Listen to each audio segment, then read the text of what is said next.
नर्मदे हर। जय हो नर्मदा माई की। पुण्य श्लोक राजमाता अहिल्या देवी के पावन स्मृति को प्रणाम करके हम बढ़ चले सहस्त्र धारा की ओर, जलकोटि की ओर। जब परिक्रमा शुरू की थी तब से मन में था कि एक बार जलकोटि जाना है, सहस्त्र धारा के दर्शन करना है।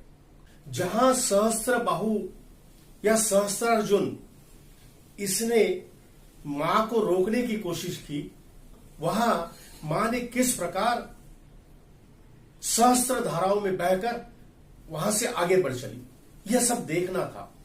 हम महेश्वर से निकले और 5 किलोमीटर दूरी पर स्थित जलकोटि पहुंचे। मैया को प्रणाम किया, सामने देखा तो मैया सहस्त्र धाराओं में बटकर बह रही थी। बहुत सुंदर दृश्य लग रहा था। और सच कहता हूं कि परिक्रमा में आने के बाद हम मां के प्यार में पड़ जाते हैं। उस ममता भरी मां के प्यार में हम पूरी तरह समा जाते हैं। आज आईने के सामने खड़ा था और पीछे एक मां का चित्र था, नर्मदा मैया का चित्र था। तब अचानक ऐसा लगा कि मां तुम तो आईने की तरह हो, जो भी तुम्हारे सामने आता है उसे अपना बना लेती हो।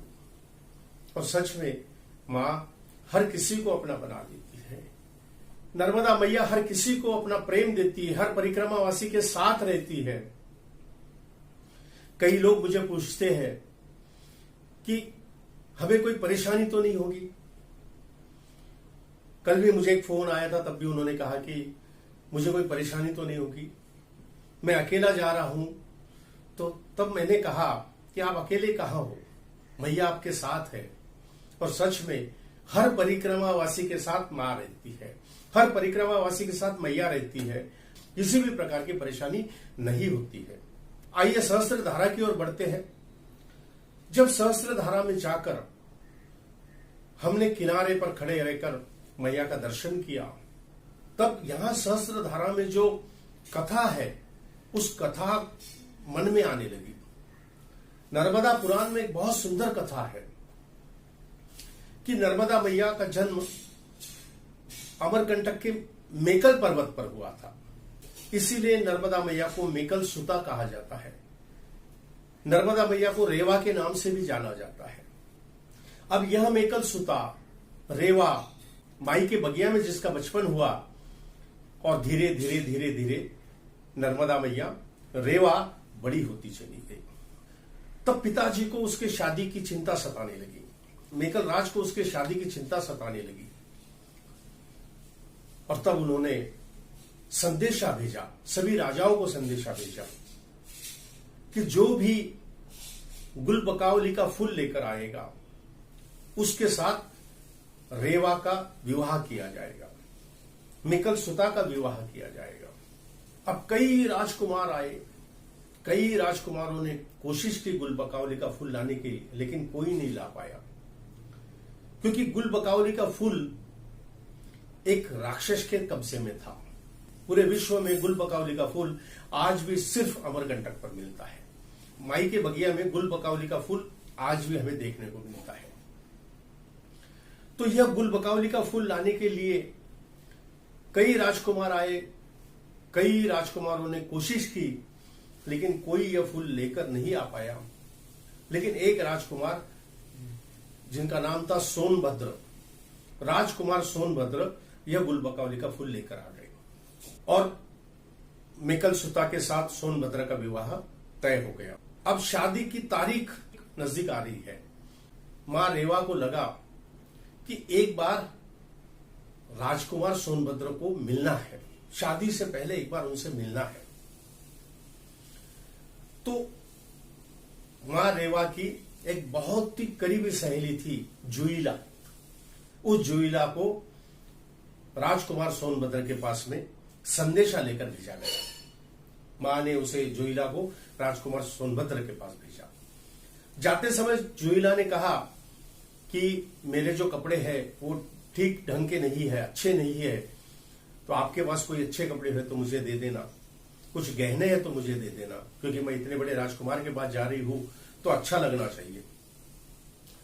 तो मां रेवा, जिसके मन में कहीं कपट नहीं था, उसने अपना एक बहुत ही अच्छा कीमती वस्त्र उस जोइला को दे दिया, कुछ गहने दे दिए, और जोइला वहां से सोनभद्र के पास चली गई, संदेशा लेकर चली गई।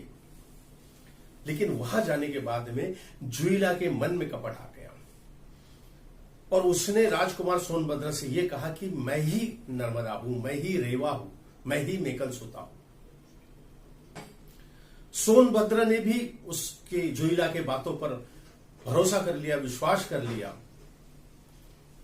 अब काफी दिन हो गए, जोइला वापस नहीं आई। इधर मां रेवा जोइला का इंतजार कर रही है, अपने संदेश के जवाब का इंतजार कर रही है, लेकिन कोई जवाब नहीं आया, कोई जोइला भी नहीं आई।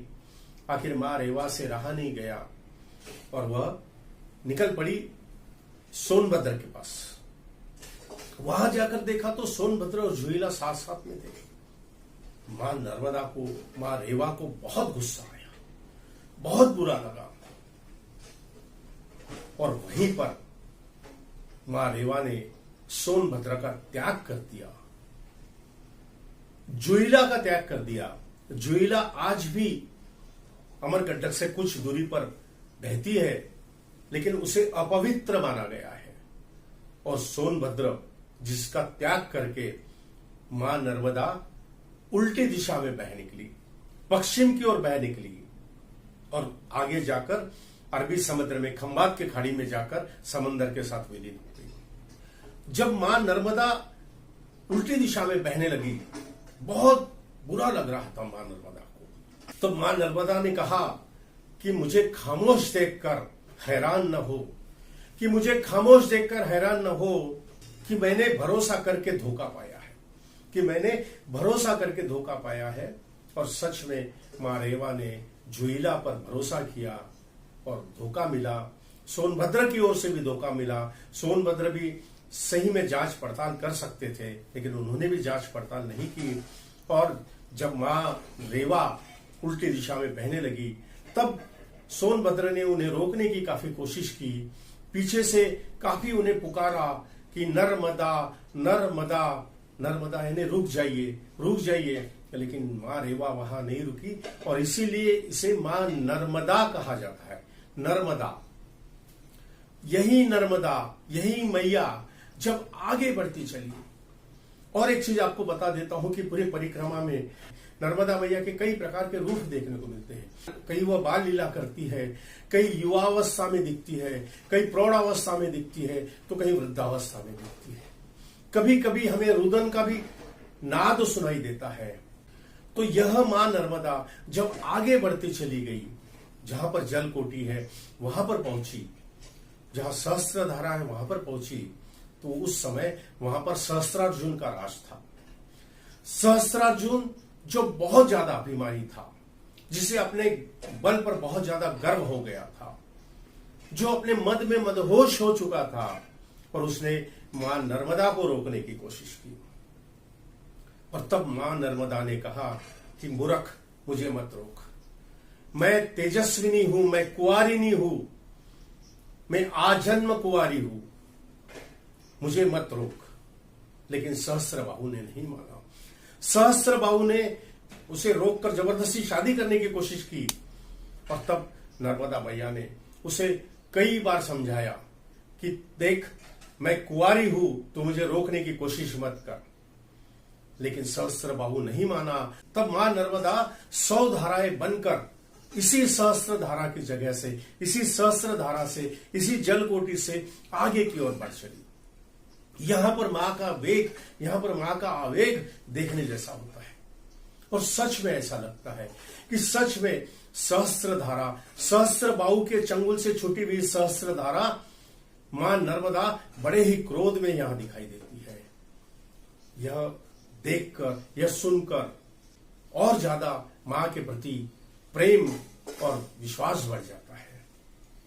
आपसे निवेदन है कि इस पवित्र स्थान पर जरूर जाइए। महेश्वर से महज 5 किलोमीटर दूरी पर यह स्थान है और बहुत सुंदर स्थान है।